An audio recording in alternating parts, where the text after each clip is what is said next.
Now that we know the definitions of sine, cos, tan and all the inverses, let's try to find the values of sine, cos, tan in the right angle triangles shown below.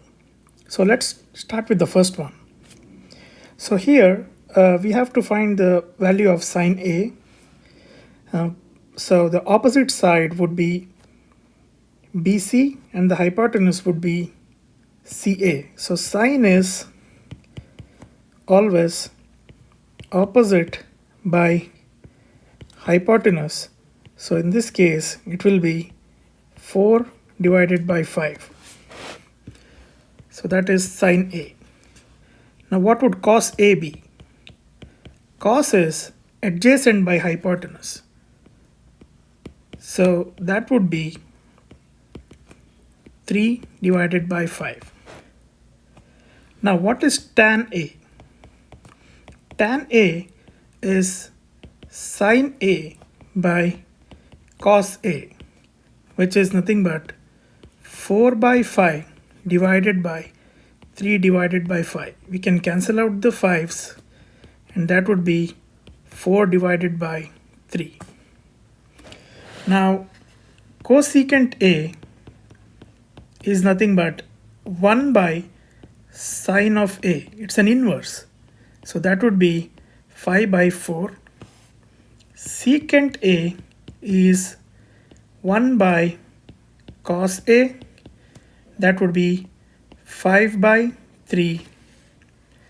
And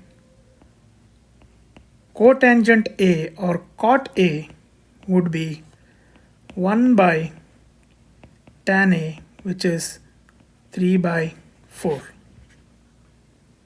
Now let's solve the second right angle. So here we are trying to find sine E. So sine E would be opposite by hypotenuse. So opposite is 8 by hypotenuse is 10. So 8 by 10. Cos E would be 6 by 10 adjacent by hypotenuse. Tan E would be sine E by cos E. So we'll obviously cancel the 10. So it will be 8 by 6, which is 4 by 3. And we have to just find the inverses of sine, cos and tan, and it will give us the cosecant, secant and cot values. Please do it yourself.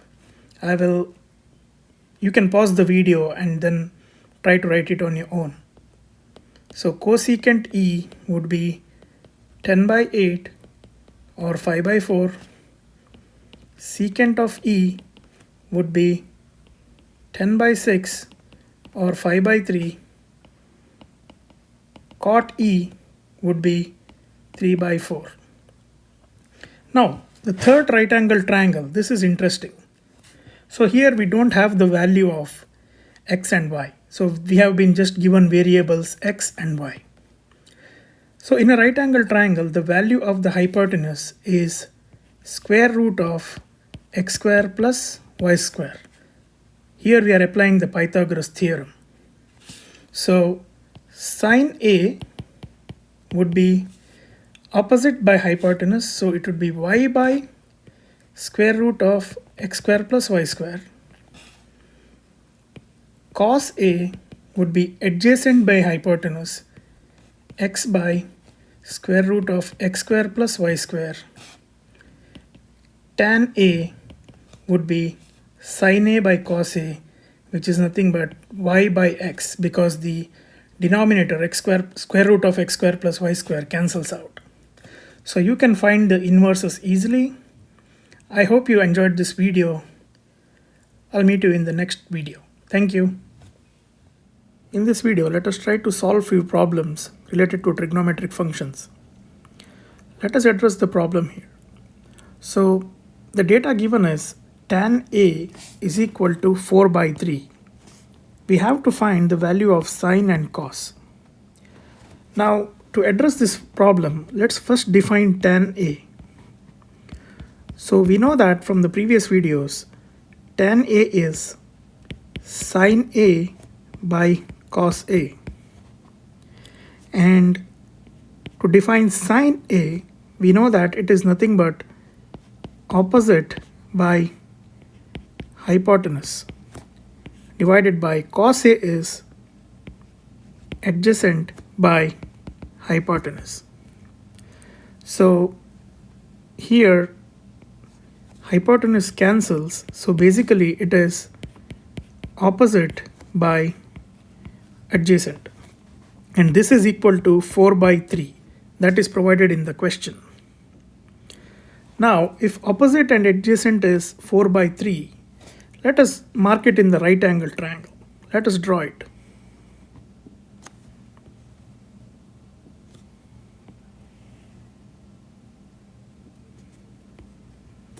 So if this is 90 degrees, they are saying that the adjacent value, let us mark this angle as A.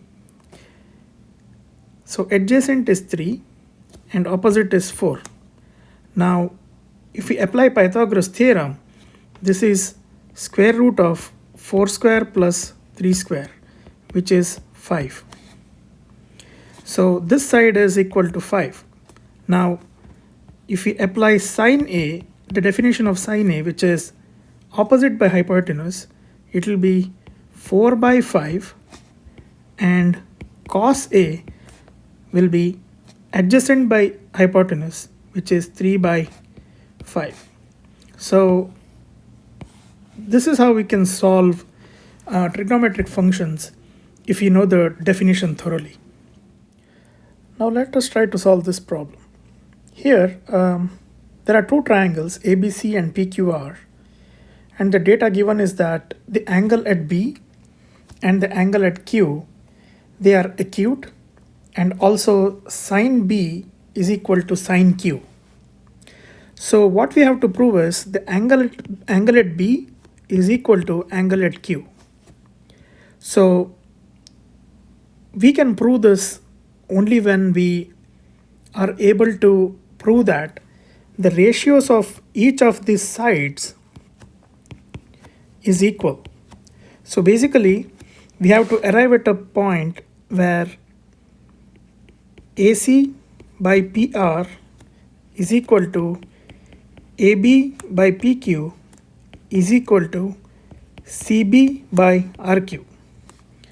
Why should we arrive at this conclusion? The reason is only when we are able to prove that these two triangles are similar to each other, then angle B will be equal to angle Q. Now let's start solving the problem. The information given to us is sine B is equal to sine Q. So sine B is nothing but AC divided by AB, and sine Q is PR divided by PQ. We can interchange the denominators, so this can also be written as AC by PR is equal to AB by PQ.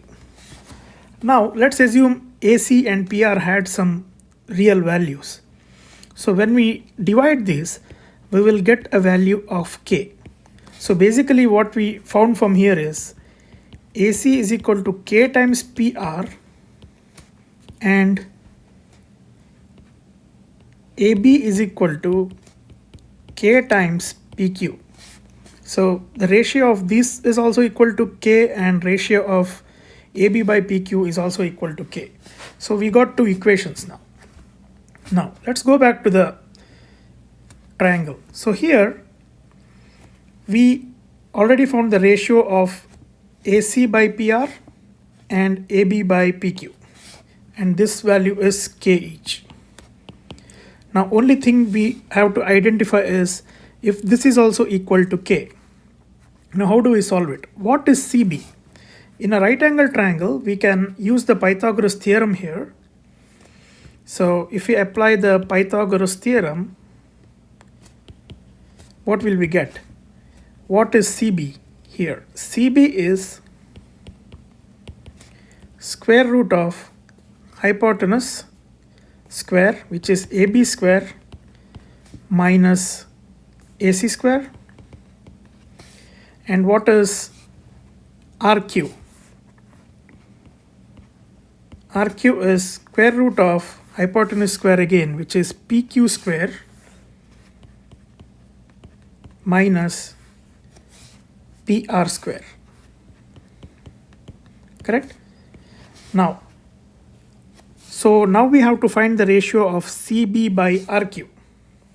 So let us divide this, CB divided by RQ, which is nothing but square root of AB square minus AC square divided by square root of PQ square minus PR square. Now what is AB? AB is K times PQ. We found it out here. So this will be K square and PQ square minus what is AC? AC is K times PR. So this will be K square PR square divided by square root of PQ square minus PR square. Now if we solve for the square root, and K square is common here, so when we solve for the square root, we will have K times square root of PQ square minus PR square divided by square root of PQ square minus PR square. And what is this? This is a cancellation and it will result in K. So basically CB by RQ is also equal to K. That is what we wanted to prove here. So all the three values will result in the value K. And when all the ratios are equal, that means these two triangles are similar to each other. So angle B is equal to angle Q. So please use the concept of similarity of triangles and the congruency. It is very useful in solving trigonometric problems. Thank you.